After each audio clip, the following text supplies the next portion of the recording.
Hey guys, just a quick reminder that I'm an Immortal 3 coach. I make guides here on YouTube that people, benefit greatly from. And if you'd like to benefit even more from a coaching session with me, you can DM me on Discord and a link down below. See you guys. Enjoy the video. Hey guys, so today I'm going to be explaining everything that has to do with an eco round, right? An eco round is something that you're going to have to get really comfortable with because you can't just play a game and win every round. Naturally, you're going to lose round. Naturally, you're not going to have enough credits to, buy what you want to buy. And so if you don't know what to do in these rounds, it's really going to hold you back and prevent you from winning rounds that you could easily win otherwise, right? So basically, a lot of this video is going to be dedicated to what you should be buying and basically where you should be playing on these rounds. But let's go ahead and get right into the tips. So basically, the biggest mistake that people make is that they don't buy anything on this round, right? So let's talk about it. What happens if you don't buy anything on eco rounds? Well, we here have a few extra credits than you probably normally would on an eco round, but that's okay. Right, so if you buy, even someone with this many credits on eco round might buy nothing, right? If you're one of the people that actually buy something on eco round, you're ahead of the vast majority of people, okay?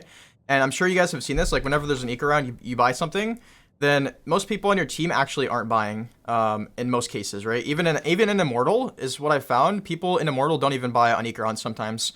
So basically, this is bad because not buying anything keeps your chances of winning an eco close to zero, right? Because if you think about it, what do you have? You have no abilities, you have no armor, you have a classic, okay? The classic used to be a monster, but it's not that great. It's okay, it's not that great though. I would argue that there are better options here you can buy, particularly the Shorty. Okay, so a lot of this video is going to be dedicated to the Shorty because I believe and I know for a fact that it's an extremely powerful weapon and it's only really utilized by higher ranks for the most part, right? Like, I would say to the highest level of play, or the highest level potential from the Shorty is utilized only in the highest ranks, obviously, I guess. But basically, if you're not buying the Shorty on this round, you should just try and experiment with it, okay? So what you can do, buy a Shorty and, play close angles, okay? So this is going to differ on attack and defense. We can talk about this in a little bit, but you don't have to buy the Shorty. You can buy the Shorty. I would highly, highly recommend buying the Shorty and trying it out. A cool little trick you can actually do with the Shorty is before the round starts, you buy it, throw it down, and then hold a classic, because whenever a classic's on the ground, it actually disappears.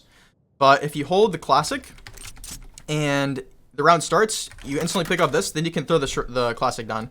The reason this is useful is because if they don't actually end up coming garage, in this case, you can just, pick up the classic and just rotate, because, retaking with the Shorty is much more difficult.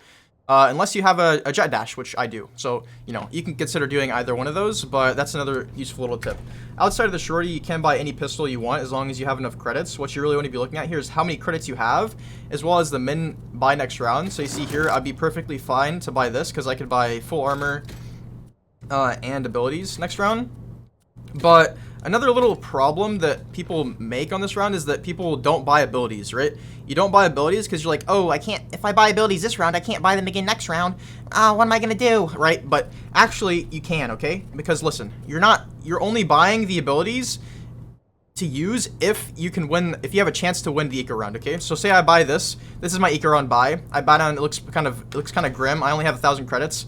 I can't buy abilities next round. But that does not mean that I have to use my abilities this round. You guys understand? So if I'm in a winning round, it's like a 3v1, but I want to use my ability to win the round like this. And then, say I use my ability, he runs into the smoke, I kill him. I get that round because I have a smoke. If I didn't have the smoke, what if you all lost? What if you all died, okay? It's much easier to lose rounds whenever you don't have abilities. So that's kind of the logic behind that. If you guys don't understand that, you can argue with me in the chat or in the comments, and and I'll try to explain it more there. But basically, make sure you buy as much as you can this round until you get down to 3,900, okay? So if you're a Reyna, you can also buy down until 3,400 or 3,300 because you can buy light armor the next round, and honestly, that's fine for Reyna. I do that a lot, especially in comp. You can buy more on eco rounds than you think. Generally, you'll have around 2,000 credits. So again, we started with a little more than you normally would have. But even with only 2,000 credits, like right around here, you could still buy you could still buy abilities. You can't buy all your abilities. You probably buy like one ability, a Shorty. So again, really get comfortable with the Shorty, guys. Really get comfortable with the Shorty, right? So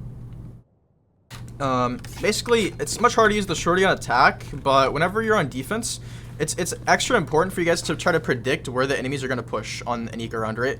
It's always important, but try to predict on these rounds especially. If you can rotate around the map before the round starts, here, wherever you think they're gonna go, and play a close angle like this, for example, or you know, another one would be, I love this spot because people like they check it, but they're like, yeah, they never really expect it. You get a free kill, you can smoke the ground. You know, there's examples of this all over the place. Like close B, I probably would never play B on Ikaron because I don't expect people to go B. If they just went C, I might come A because that's pretty common. They win A or they win C and then they run A right after on the round where they all have specters, right? You play like right here. You play close short if you want. And again, all you really are focusing on is getting 1 kill. But what the Shorty allows for is for you to get 2 kills because you have 1, 2, right? It's not just 1 shot. I think a mistake that a lot of lower ranked players make is they see one person, they just instantly fire both. Another mistake is that you're not walking up close enough to the enemy before you shoot. So you need to be really close to the Shorty, which is why people, I think a lot of people don't kind of try to avoid the Shorty, is because the range of the Shorty is not very good.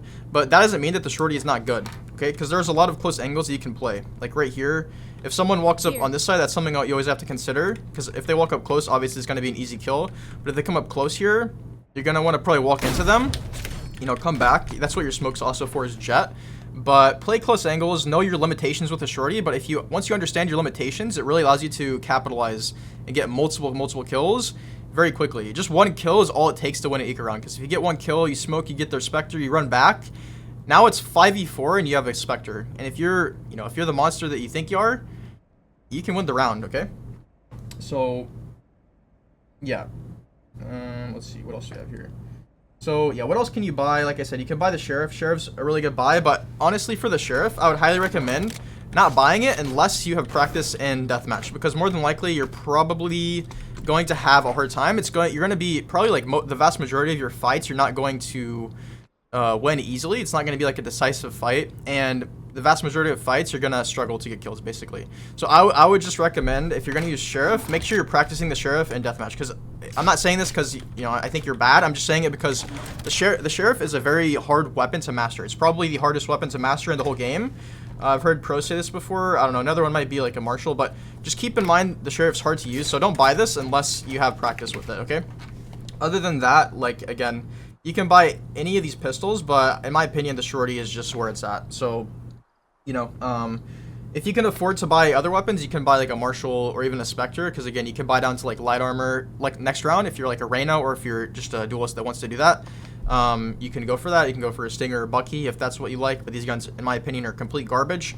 So, you know, pick wisely, basically. Pick wisely, right? So where should you play? This is the last part we're going to be talking about. Where should you play with these weapons?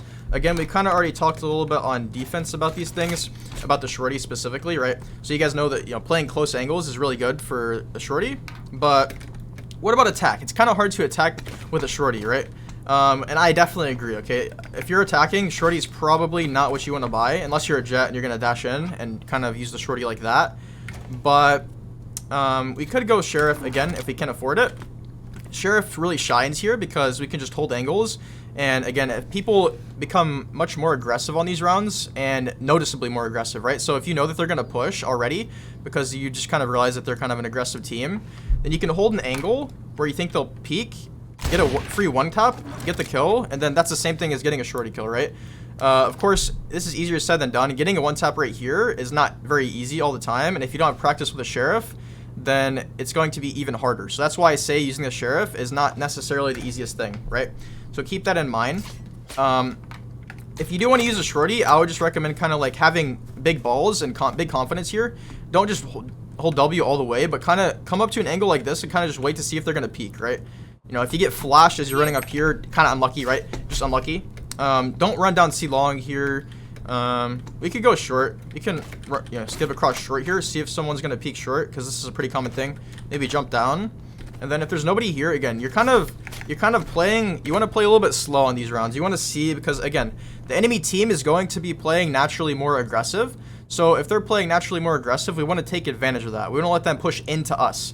We don't let them push into our Shorty. If they're going to give us that free kill and their free gun, then absolutely you want to take it. You don't want to just run it down because, oh, this round is lost, we can't win, GG, it's too hard, you know. It's not lost, okay? You can win, especially with some coordination. You want to coordinate with your teammates. You want to tell your teammates all the things you're trying to do, like, oh, I'm going to walk up short with a Shorty and see if they peek me, right? A teammate can absolutely help you out there. Maybe like, you know, flash or drone, something, right? they can help you out with something.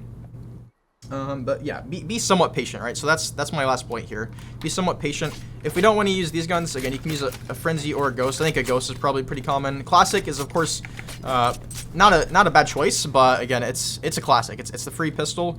You know, you're gonna have to be pretty close for this gun to be effective because, in my opinion, the left click, it's okay, but it doesn't do enough damage. So the right click's good at close range, but again, it's kind of RNG. So Shorty it is, right? Shorty it is, in my opinion. So let me know how you guys feel about my takes here. I'm gonna go to you guys. Let me know if you guys have any questions, and I'll see you guys in the next video. Peace.